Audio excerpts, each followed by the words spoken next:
ಶ್ರೀ ಗುರು ರಾಘವೇಂದ್ರಾಯ ನಮಃ. ನಿತ್ಯಂ ಅಮ್ಮ ಮಗಳು ಯೂಟ್ಯೂಬ್ ಚಾನಲ್ಗೆ ಸ್ವಾಗತ.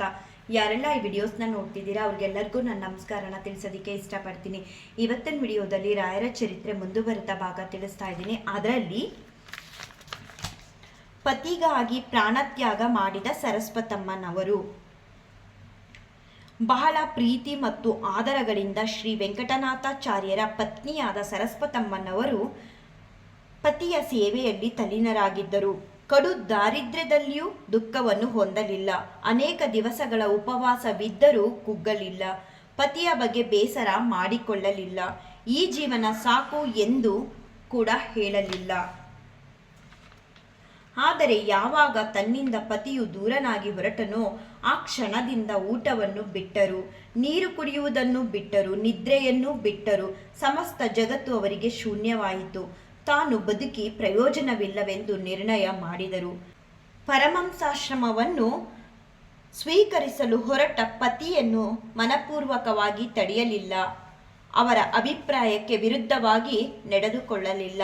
ಪ್ರಾಣ ಹೋದರೂ ಪತಿಭಕ್ತಿಯನ್ನು ಕಳೆದುಕೊಳ್ಳಲಿಲ್ಲ. ದುಃಖವನ್ನು ತಡೆದುಕೊಳ್ಳಲಾರದೆ ಬಾವಿಯಲ್ಲಿ ಬಿದ್ದು ಆತ್ಮಹತ್ಯೆಯನ್ನು ಮಾಡಿಕೊಳ್ಳುತ್ತಾರೆ. ಶ್ರೀ ರಾಘವೇಂದ್ರ ತೀರ್ಥ ಗುರು ಸಾರ್ವಭೌಮರಿಗೆ ಪತ್ನಿಯ ಮರಣದ ವಾರ್ತೆಯು ತಲುಪುತ್ತದೆ. ದುಃಖವನ್ನು ವ್ಯಕ್ತಪಡಿಸದೆ ಪ್ರಸನ್ನ ಚಿತ್ತರಾಗಿ ಸ್ನಾನ, ಐಹಿಕ ಜಪ, ತಪ, ಪಾಠ, ಪ್ರವಚನ ಇವುಗಳಲ್ಲಿ ಆಸಕ್ತರಾಗಿ ನಿರ್ಲಿಪ್ತರಾಗಿರುತ್ತಾರೆ. ಕೆಲವು ದಿವಸಗಳ ಅನಂತರ ಕಾವೇರಿ ತೀರದಲ್ಲಿ ಐಹಿಕಕ್ಕೆ ಕುಳಿತಾಗ ಒಂದು ಭೂತಾಕಾರವು ಅಲ್ಲಿ ಗೋಚರವಾಗುತ್ತದೆ. ಶಿಷ್ಯರು ನೋಡುತ್ತಿರುವಂತೆ ಆ ಭೂತಕ್ಕೂ ರಾಯರಿಗೂ ಪರಸ್ಪರ ಸಂವಾದವು ನಡೆಯುತ್ತದೆ.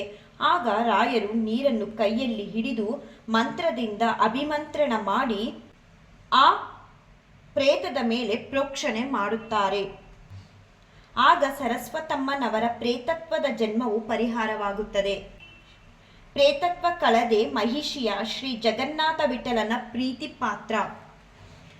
ಪ್ರೇತತ್ವವನ್ನು ಕಳೆದುಕೊಂಡ ಮೇಲೆ ಸರಸ್ವತಮ್ಮನವರ ಜೀವನವು ಸಂಪೂರ್ಣವಾಗಿ ಸಾರ್ಥಕವಾಗಿದೆ.